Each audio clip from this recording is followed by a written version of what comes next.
الحمد لله رب العالمين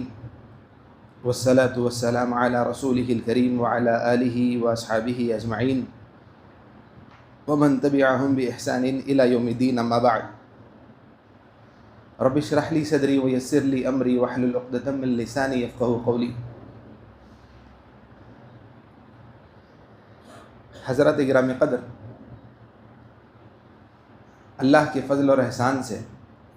بعد نماز فجر فضائل اعمال کا جو سلسلہ ہمارا جاری ہے، اس میں ہم لوگوں نے کئی فضیلتیں سنی. اب گزشتہ 2 درسوں سے ہم نے یہ باتیں سنی کہ قرض دینے کی شریعت اسلام نے کیا فضیلت بیان فرمائی. پھر کل ہم نے یہ سنا کہ قرض دینے کے بعد جب قرض کا مطالبہ واپس لیا جاتا ہے تو اس مطالبے پر آسانی اور نرمی کرنے کی بھی کیا فضیلت ہے. آج کے درس میں ہم سنیں گے کہ جو آدمی قرض لیتا ہے، قرض لینے کے بعد قرض کی ادائیگی، قرض کو واپس لوٹانے کی کیا فضیلت ہے. تو دیکھیں، سب سے پہلی بات آپ یہ سمجھ لیں کہ قرض دینا یا قرض دے دینے کے بعد واپس مطالبہ کرنے کے لیے جو رخصت اور نرمی کا معاملہ انجام دینا، یہ شریعت اسلام میں مستحب، مستحسن اور مسنون عمل ہے. لیکن وہیں قرض دار کا قرض لینے کے بعد قرض کی واپس ادائیگی کرنا مسنون، مستحب عمل نہیں ہے، بلکہ واجب اور لازم اور فرض ہے. قرض دار کا قرض لے لینے کے بعد اس قرض کی واپسی اس پر مسنون اور مستحب نہیں ہے، بلکہ واجب ہے.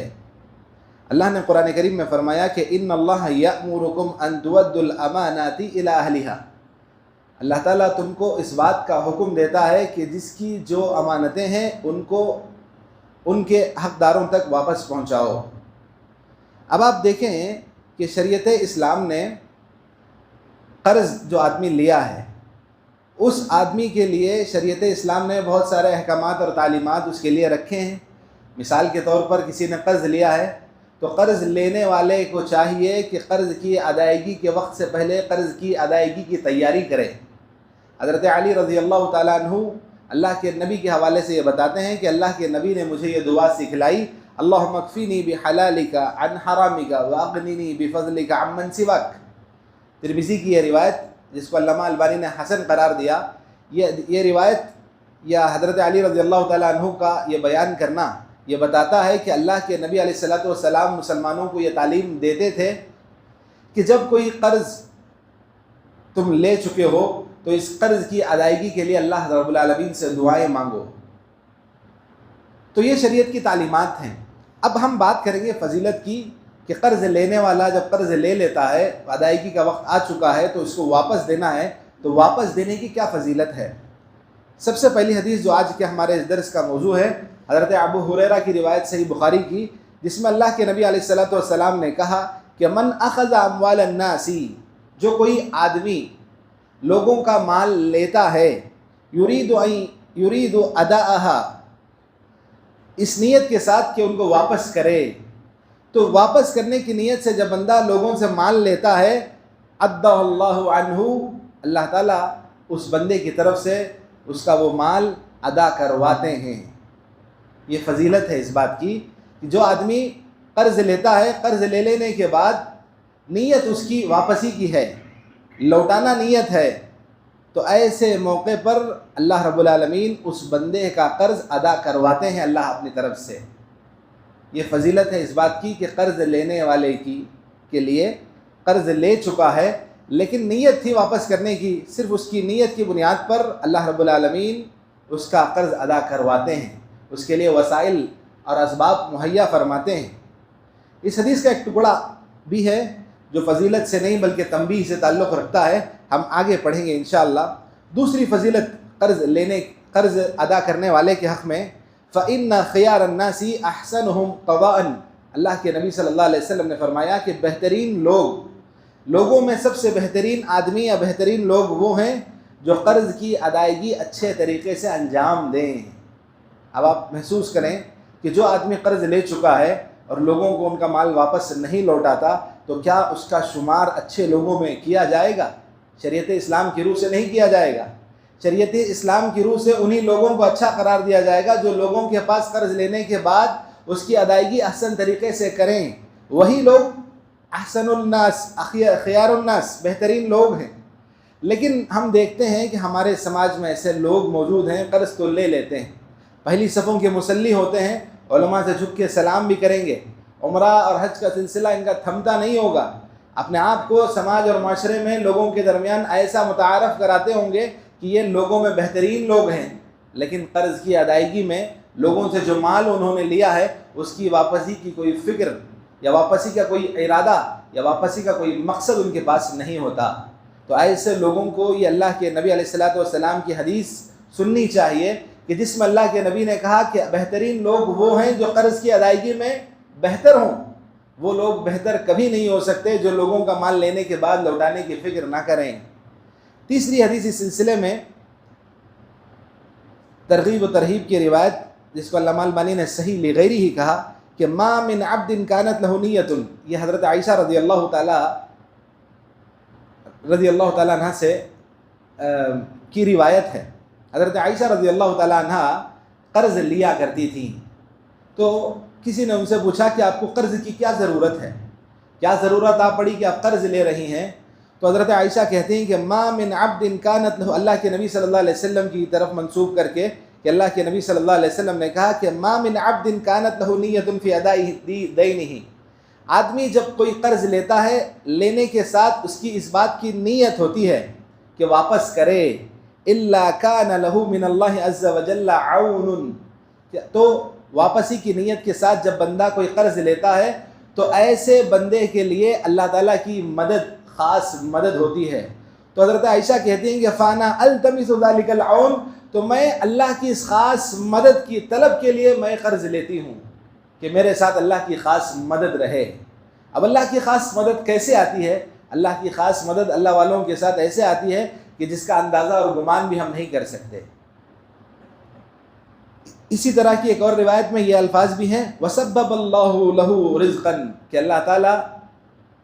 ایسے بندے کے لیے رزق کے دروازے یا رزق کے اسباب کھول دیتا ہے۔ یہ 4 حدیثیں تھیں جو ہم نے پڑھی آج، جو قرض کی فضیلت سے متعلق۔ پہلی روایت یہ تھی کہ جو سب سے بہترین لوگ ہیں،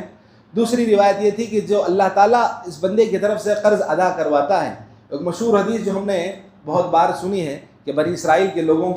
کے متعلق اللہ کے نبی نے کہا کہ ایک آدمی نے دوسرے سے قرض لیا تھا، قرض لینے کے بعد دونوں کا مقام ملک الگ الگ ہو گیا تھا، جگہ الگ ہو گئی تھی، قرض کی ادائیگی کا وقت آ چکا تھا، وہ واپس لوٹانا چاہتا تھا، لیکن کشتی پر سوار ہو کر جب وہ جانا چاہتا تھا، اس آدمی کو قرض لوٹانے کے لیے کشتی نہیں مل رہی تھی، تو اس نے ایک لکڑی کا ٹکڑا لیا، اس میں چھید کیا، اس میں دینار رکھے اور اس کو اللہ کے حوالے بھیج دیا، تو اللہ تعالیٰ نے اس تک پہنچایا۔ یہ صحیح بخاری کی روایت ہے۔ یہ اللہ کے نبی علیہ الصلوۃ والسلام کی بیان کردہ حدیث ہے جو یہ بتاتی ہے کہ اللہ تعالیٰ دنیا میں ہی اس آدمی کا قرض ادا کروا دیتا ہے۔ اب جو بات دوسری اس حدیث کا، جو حدیث سے ہمارے درس کا آغاز ہوا، اس کا دوسرا جو ٹکڑا ہے وہ یہ ہے کہ وہی جہاں شریعت اسلام نے ان تمام باتوں کی فضیلت بیان فرمائی کہ جو آدمی قرض لیتا ہے، قرض لینے کے بعد اس کی ادائیگی پر جہاں شریعت نے یہ فضیلتیں رکھی، وہیں تنبیہ، آگاہ اور وعید بھی سنائی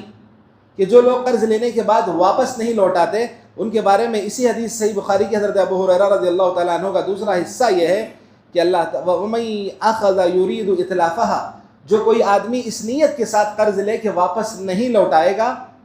اس کا ارادہ بھی نہیں ہے، نیت بھی نہیں ہے، مقصد بھی نہیں ہے، صرف یہ مقصد تھا کہ لے لے اور واپسی کا کوئی ارادہ نہیں، تو ایسے آدمی کے لیے اللہ کے نبی صلی اللہ علیہ وسلم نے کہا اتلفہ اللہ، ایسے آدمی کو اللہ تعالیٰ برباد کر دے گا۔ اب سوچیں، جس کو اللہ برباد کرنے آئے تو اس کو آباد کون کرے گا؟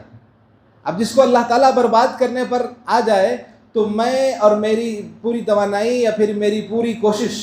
یا پھر میری پوری جستجو یا میری پوری ہوشیاری انسان کو بچا نہیں پائے گی۔ یہ سب سے بڑی وعید ہے اس حوالے سے۔ دوسری وعید جو ہے، اللہ کے نبی علیہ الصلوۃ والسلام نے یہ بھی بیان فرمایا قیامت کے حوالے سے کہ بندہ اس کا ایک قدم آگے نہیں بڑھے گا اس وقت تک جب تک کہ وہ اس سوال کا جواب نہ دے لے کہ جو مال اس نے کمایا ہے وہ کہاں سے کمایا ہے، اور جو مال اس تک پہنچا ہے اگر وہ اس طرح غلط انداز سے پہنچا ہے تو کل قیامت کے دن لا تزول قدم عبد یوم القیامہ حتی یسأل عن مالہ من این اکتسبہ۔ سب سے زیادہ خطرناک یہ معاملہ ہے کل قیامت کا۔ دوسری ایک روایت ابن ماجہ کی ہے جس کے الفاظ یہ ہیں کہ من مات وعلیہ دینار او درہم، جو مر گیا جس کے حق میں دینار اور درہم باقی تھا، یعنی جو اس حالت میں وفات پایا کہ جس کو قرض کی ادائیگی کرنی باقی تھی،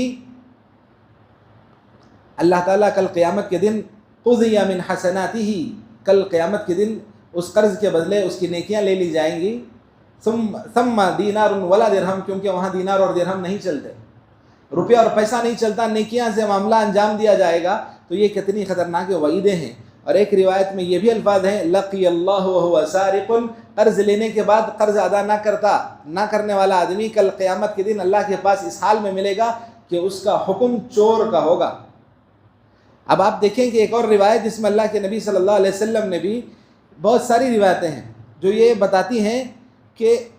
ابو قتادہ رضی اللہ تعالیٰ عنہ کی روایت صحیح مسلم کی کہ ایک آدمی نے اللہ کے نبی سے پوچھا کہ اللہ کے نبی صلی اللہ علیہ وسلم، میں یہ چاہتا ہوں کہ میں اگر اللہ کی راہ میں جہاد کے لیے نکلوں اور میں شہید ہو جاؤں تو کیا اللہ تعالیٰ میرے سارے گناہ معاف کر دے گا؟ تو اللہ کے نبی نے کہا کہ نعم، ہاں اللہ تعالیٰ تمہارے سارے گناہ معاف کر دے گا۔ کب معاف کرے گا؟ وَأَنْتَ صَابِرٌ، تم صبر کرنے والے ہو میدان جنگ میں، مُحْتَسِبٌ، اللہ تعالیٰ سے ثواب کی امید پر اللہ کی رضا کی خاطر تم نے جہاد کے لیے نکلا، اور مقبل، آگے بڑھنے والے تھے، غیر مدبرن، پیٹھ دکھا کر بھاگنے والے نہیں تھے۔ اگر اس کیفیت کے ساتھ تم جنگ کرو گے تو تمہارے سارے گناہ معاف کر دیے جائیں گے، الا الدین، لیکن تمہارا قرض معاف نہیں کیا جائے گا۔ فإن جبریل علیہ السلام قال لی ذالک، کیونکہ جبرائیل نے مجھے ابھی آ کر اس بات کی خبر دی کہ اللہ تعالیٰ مجاہد سے، اللہ کی راہ میں جہاد کرنے والے مجاہد اور شہید ہونے والے، شہادت کا جام پینے والے شہید سے بھی اس کے سارے گناہ معاف کروا سکتے ہیں، لیکن قرض جو دین ہے، جو باقی ہے ہم پر کسی کا حق، وہ معاف نہیں ہوگا۔ تو اس حدیث سے کا واضح پیغام یہ ہے کہ حقوق اللہ سے متعلق جتنی کوتاہیاں ہم نے کی، ممکن ہے اللہ ان کو معاف کر دے، یہ شہادت کا مرتبہ اور مقام اتنا بلند ہے، لیکن حقوق العباد سے تعلق رکھنے والی چیزیں، اس میں قرض اتنا خطرناک ہے کہ اللہ تعالیٰ اس کو معاف نہیں کرتا، چاہے وہ شہید ہی کیوں نہ ہو۔ اور اللہ رب العالمین نے قرآن کریم میں یہ بات بیان فرمائی کہ یا ایھا الذین آمنوا، اے ایمان والوں، لا تأکلوا اموالکم بینکم بالباطل، کہ تم لوگوں کا مال باطل طریقے سے نہ کھاؤ۔ اب سماج اور معاشرے کے جو لوگ ناسور بنے ہوئے ہیں کہ انہی چند لوگوں کی بنیاد پر لوگوں نے قرض کا دروازہ بند کر دیا، جس کی بنیاد پر سودی لین دین یا سود کے دروازے کھلے عام کھل گئے ہیں آج جس قدر۔ یہ ان لوگوں کو یہ سمجھنا چاہیے کہ ان لوگوں کی وجہ سے اللہ رب العالمین سے جنگ کرنے کے لیے لوگوں کو آمادہ کیا جا رہا ہے۔ قرض کا رجحان چند لوگوں کے کرتوتوں کی وجہ سے، چند لوگوں کے قرض لے کر واپس نہیں لوٹانے کی صورت میں معاملہ یہاں تک انجام پاتا ہے کہ لوگوں نے قرض دینا بند کر دیا، معاشرے کا امن و سکون اور بھائی چارگی اور اخوت اور ہمدردی کے رشتے ختم ہو گئے، اور ایک ہی حکم سارے لوگوں پر لگنے لگا۔ یہ حکم لگنے کے پیچھے انہی لوگوں کا ہاتھ ہے جو قرض لے کر دینا نہیں جانتے، یا دینے کا جن کا ارادہ یا نیت نہیں ہے۔ ایسے لوگوں کو شریعت کی تعلیمات یا تنبیہات سے آگاہ ہونا چاہیے۔ اللہ سے دعا ہے کہ اللہ تعالیٰ مجھے اور آپ کو شریعت کی ان فضیلتوں پر عمل کرنے اور ان تنبیہات سے بچ کر اپنی زندگی گزارنے والا بنائے۔ وآخر دعوانا ان الحمد للہ رب العالمین، وصلی اللہ علی نبینا محمد۔